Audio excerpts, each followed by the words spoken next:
Good afternoon, everyone. In this session, we will have two Pecha Kucha presentations. And with the Pecha Kucha presentation, each of the pair of presenters will get 7 minutes to complete their presentation.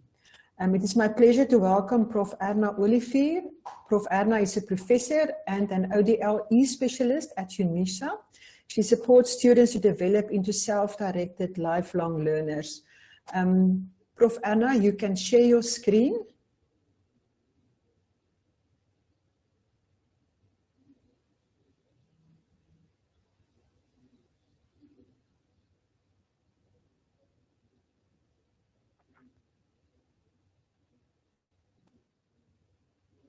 Okay, so I'm going to start the counting now. You have 7 minutes for your presentation. Thank you. And you can hear me? Yes, we can. Okay. Thank you very much.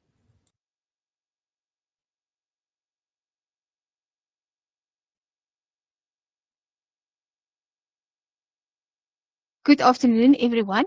I'm Erna Oliver from the University of South Africa, and I want to introduce you to the triangle of effective higher education, which can be used in ODL environments to focus on student-centered teaching, interactive learning, and transformative assessment. So why do we need a new model? More than 50 years ago, futurist Alvin Tolvin quotes psychologist Herbert Gurjoy, who said that the new education must teach the individuals how to teach themselves.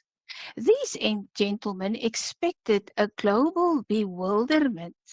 And turning to South Africa, bewilderment is applicable in education. On average, 12% of learners who start grade 1 gain access to higher education, while only 4% of them eventually graduate.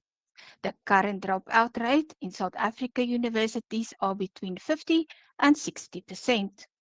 In addition to this, the fourth industrial revolution and the fourth communication revolution, we are also experiencing the fourth education revolution, the fourth revolution in sociology, and also the fourth revolution in human self-understanding, while Japan has already implemented Society 5. So, where does this model fit in? The triangle of effective education fits into the intersection of the teaching, cognitive, and social spheres identified by the community of inquiry framework of Garrison, Anderson, and Archer. The traditional module of teaching and learning is reworked into a triangle with 3 angles of student-centered teaching, interactive learning as the 2 base pillars linked to the transformative assessment as the culminating pinnacle. The aim of the is transformative in nature. Students must be able to bridge the gaps between basic and higher education in such a way that they can proceed and complete their studies. And in addition, it is intended to change attitudes and behavior towards shaping students into future fit agents of positive change. While the outer triangle focuses on formal higher education, the inner triangle focuses on individual students, referring on to who they are, what they can think and what their learning skills are, and then how they implement their education into life and work. Back to the outer one. Some aspects of student-centered teaching, like radical openness and accessibility, are beyond educators' control, while providing students with choices supported by personalized scaffolding, which will enhance life-wide and lifelong self-directed learning and agency, are now compulsory in teaching support. In the second pillar of interactive learning, the size and overlaps of the 4 basic components of time, space, activity, and media varies from person to person. The formal, informal, and non-formal modes of learning are also structured around individual students' unique experiences and their prior learning. This blend of learning caters for combinations of pedagogical approaches, incorporates technology, and filters out academic isolation in distance education. Transformative assessment provides choices and flexibility on how students want to respond to the assessment tasks. It means that there should be no single correct answers, and that failure is never a final outcome. It provides opportunities to demonstrate proficiency and competencies gained, and measure individual growth and development over a period of time. In addition to the outer academic triangle, the inner triangle is focused on the human part, human growth and development, accommodating all students, from the high-flying birds to the slow-moving elephants and the oddly equipped giraffe-type students. The inner triangle assists students to strengthen behavioral intelligence, enhances how they think and reason, and how they behave, including how successful they are with implementing knowledge, skills, competencies, and change brought about by the educational process.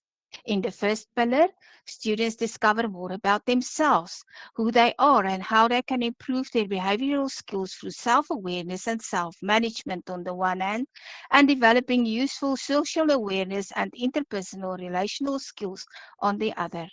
Cultivating a growth mindset, students are coached, tutored, and mentored to improve and expand their critical thinking skills, logical thinking capabilities, and creative thinking capacity in the second pillar. The pinnacle shows where gaps in foundational education are.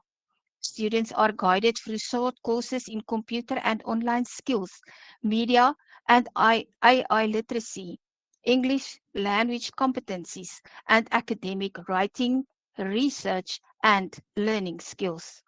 The inner triangle starts with a diagnostic testing when students register. All desired outcomes and expected competencies in each of the three categories are measured, and depending on the outcome, each student is declared fully competent or sufficient or in need of compulsory assistance. In order to be certified, all three results must be at least on adequate level. Outstanding results in all three categories will be certified, while adequate results in all three categories can opt in or out of the training course with reassessment provided. Through backward design, the double-sided triangle of effective education aims to decrease first-year dropout rates. The double pillar-based triangle will ensure that students do not gain only academic knowledge and skills and competencies, but also have the opportunity to grow into agents of positive change. I thank you.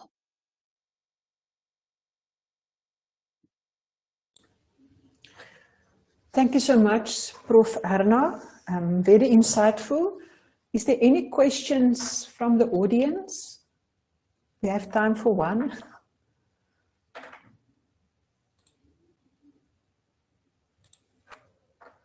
No questions?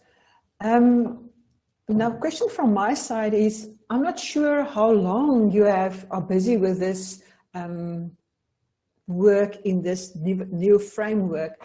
Are you seeing any results? Because you started with the whole idea of the dropout. Is there any positive results yet available?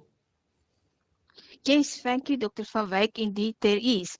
I started in 2012, but implemented the first module into my teaching in 2014.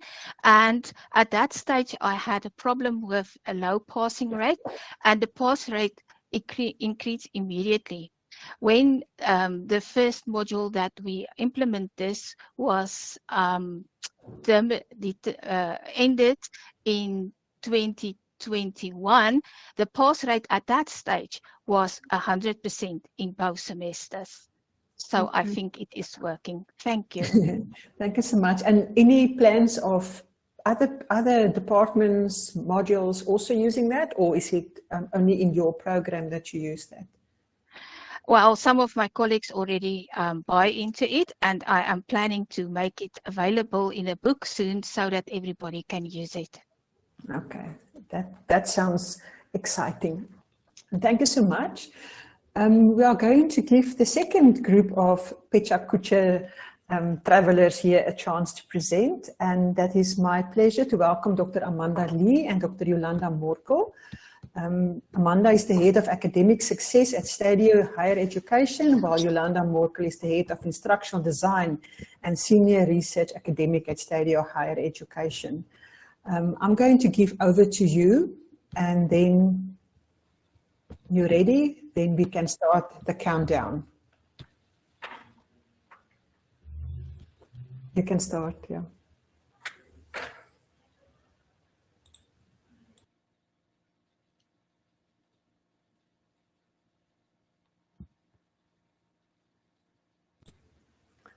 I'm not hearing anything. Sorry, Mandy is going to be starting. Okay. I hope she's audible.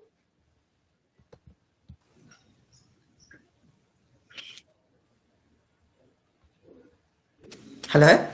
Okay, there we can hear you. All right, I'll start over. Great, thank you so much.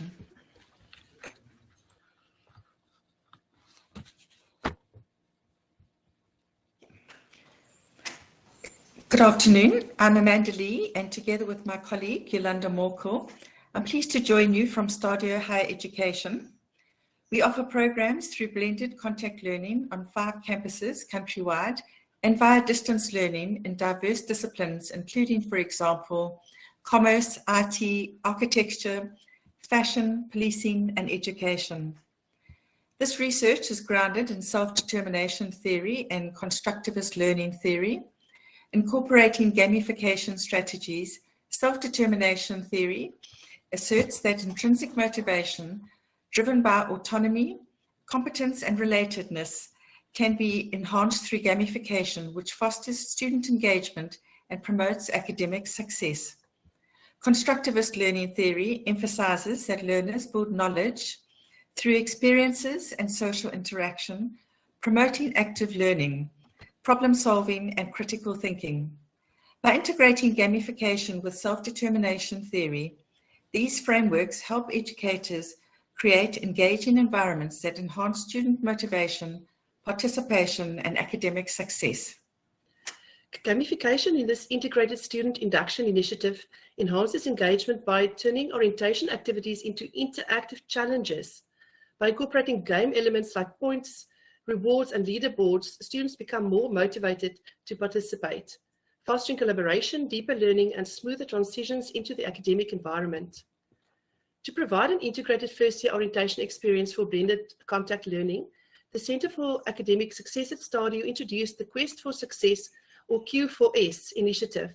Comprising 10 challenges on essential but diverse topics, it aims to support students in their transition to higher education. Its cheerful robot mascot, wearing a Stadio striped cape, introduces the 10 challenges or zones. Each zone, 1 per week, is focused on a topic, for example, the LMS, academic integrity, assessment, student rules, the library, etc. For each program, 1 academic module is identified where the Q4S is hosted. For the designated host module, an additional 40-minute session is scheduled weekly to cover Q4S activities. Lecturers or Quest pilots receive centrally produced flight plans, namely materials and activities. In turn, first-year students, referred to as explorers, earn points for participation in collaborative class activities and individual assessment tasks. Teams are capped at 10 members each. Late submissions earn participation points but do not affect the game. Q4S activities are practical, fun group tasks where students compete by campus, program, and individually. Weekly scores and leaderboard updates are shared via the LMS every Friday during the 10-week quest. For the Zone 1 challenge, students were tasked to create A3 posters on paper in class. These posters aim to help new students navigate the Canvas LMS environments. Once uploaded to a discussion on the LMS, students voted for their favorite posters using the like function. For Zone 7, in groups, students created Instagram or TikTok reels on any Stadio student rulebook topic. And then these were uploaded individually to the assignment portal on Canvas. This challenge focuses on accessing student rules in a fun way while helping students to also practice their uploads on the LMS. The Zone 9 challenge is a digital escape room hosted on the LMS to familiarize students with the library. Students complete questions and challenges to unlock rooms, each representing different library resources and services. Interactive puzzles, riddles, and scenario-based questions encourage critical thinking and collaboration as they progress. We used surveys to gather feedback from students. This was after the first round. The students or explorers, the lecturers, the pilots, and the C4AS managers regarding what worked, what did not work so well this time, and what improvements should we make for the next round starting next year. Using thematic analysis, the transcribed feedback was reviewed for common themes and patterns. Pilots and explorers identified several benefits of the Q4S, including learning about the academic year, the student rules, Canvas navigation, and the library. Explorers developed skills like referencing, plagiarism awareness, and communication. Q4S boosted their confidence in Canvas use and self-reflection. The Q4S program encountered several technical and logistical challenges. Poor internet connectivity, especially for large groups, disrupted participation. Pilots struggled with video uploads and managing online tools. Additionally, administrative inefficiencies caused delays in collating and releasing weekly results and attendance data. Pilots faced challenges in covering the required content within the available class time. The heavy workload combined with numerous tasks and activities increased time pressures for both explorers and pilots, ultimately impacting their ability to manage workloads and maintain quality engagement. Quest pilots expressed the need for more structured support and training, noted that miscommunication and last-minute changes created confusion. Some pilots' negativity also affected student motivation, highlighting the need for clearer role definitions, improved pilot tracking, and more comprehensive preparation to foster lecturer and student buy-in. In response to these challenges, in the next round, connectivity issues will be addressed by reviewing and improving Wi-Fi and internet infrastructure on campus. Additionally, automating weekly results and attendance on Canvas will streamline administrative processes, reducing logistical delays and enhancing efficiency. To address time pressures, the Q4S program will be shortened from 10 weeks to 6 weeks, and content and tasks will be reduced to better fit classroom time. This streamlined structure will alleviate workload stress for both students and lecturers, making the program more manageable and improving the overall experience. To better prepare the pilots, more focused and time-use communication will be provided. In addition, targeted support and training will ensure that pilots are better prepared and confident to facilitate the sessions. In conclusion, the Q4S initiative demonstrates the value of self-determination theory, constructivist learning theory, and gamification in boosting student engagement and collaboration. Integrating self-determination theory, constructivist theories, and gamification into an integrated first-year induction program can enhance student success and confidence. Thank you very much for your attention. Thank you so much for the presentation. I love the game-based learning environment, the escape rooms and all of that. So that is just fit my field of interest. But I'm opening up for the audience. Any questions that you have for Dr. Amanda or Dr. Jolanda?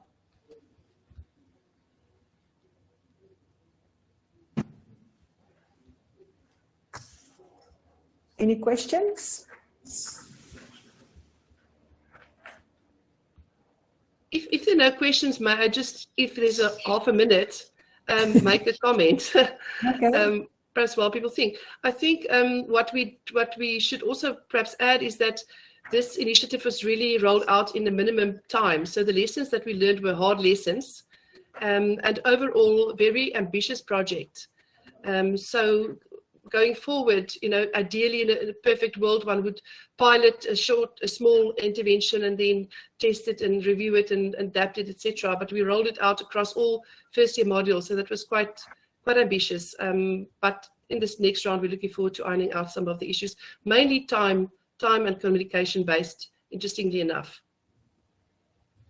Thank you for that. I was curious about, was it this principles or method of teaching rolled out to any more academic programs? Have you done that, or is it only on the first year experience? At this stage, only on the first year experience. Okay, yeah, thank you. Thank you so much. Thank you so much for everybody joining. We're running to the next room, so we have just made it in time. Remember to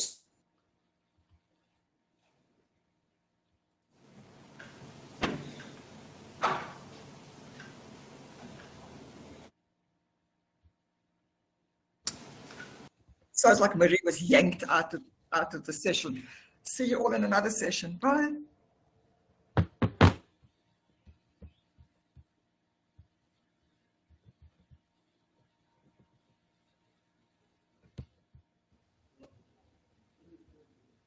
Sorry, I've disappeared again. You'll see in the chat is the information about what's happening this afternoon. And so please join us for our social and keep your eye on the program for the lucky draws as well. Thank you.